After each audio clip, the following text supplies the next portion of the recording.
Chair recognizes Mr. Van Drew for 5 minutes of testimony. Question. Thank the chairman. Thank you all for being here today. I appreciate you. As you know, I'm a big fan of the Coast Guard, the work you do, and I've been supportive through the years. I'm going to get in the weeds a little bit today and have a little bit of tougher questions. I just wanted to go over something first. The Coast Guard's issuance of CVC policy, and I know you're familiar with it, letter 24-02, is undermining, in my opinion, and many others, congressional intent, bypassing the law set forth in the Coast Guard Authorization Act of 2016. And it's putting working fishermen in an impossible position. We should be working with this fishermen, trying to help them. I believe it should be withdrawn immediately. I want to say that again. I believe it should be withdrawn immediately. This issue is not an abstract one. It's not something that you can't conceptualize. It's not theoretical. It's not academic. It's real for real working people in the water.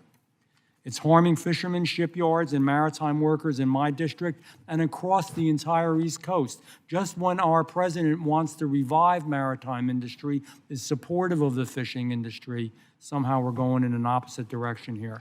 Congress created the alternative to class pathway for a reason, a good reason. Mandatory vessel classification was crushing domestic shipbuilding and pricing small operators completely out of new construction.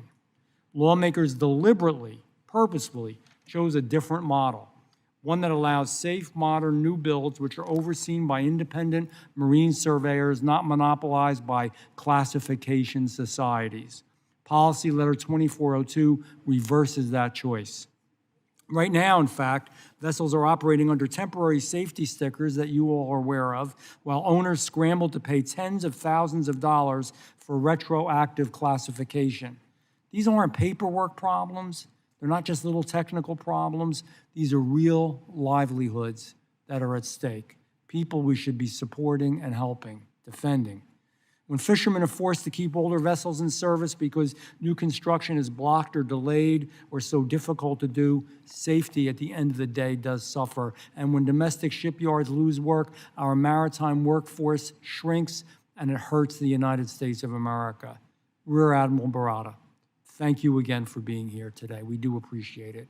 Dozens of stakeholders formally petitioned the Coast Guard to withdraw or revise this policy. Those petitions were rejected, preserving the same, what I believe to be unlawful framework. Why is the Coast Guard choosing to enforce class-based control through a policy letter rather than following U.S. statute, the statute that Congress wrote, and remaking the process the law requires? Congressman, we are tracking this issue very closely, obviously, and we appreciate the concerns of the folks in your district. And we know that Cape May is not the only thing. There's some fishing fleets there that are quite active and do quite a bit of work. Part of that oversight, though, is the safe operation of those. And so that policy letter is an attempt for us to put a safety standard in place that is that can be complied with, that can be understood broadly and applied broadly. We know that there's not an easy way to comply with it right now, and that's why we're trying to take no action on those fishing vessels while we do that. We have worked. We have met with the groups, several groups. One last week of marine surveyors, and one this week, and we think we have a way forward to help the fishermen resolve that. In the meantime, we don't want to impact their operations while we determine that way forward for them. And I appreciate that, and I would say to you, please don't let it stagnate. Please don't forget about it. Please get this done, because it is unwieldy the way that it is right now. We can do better than that. I get it. You want safety. So do I. So does Congress generally. I think that we need to come up with something a system, and I think you sound like you're working on it, that ensures the safety, but at the same time doesn't make it virtually impossible for compliance. It just hurts the industry.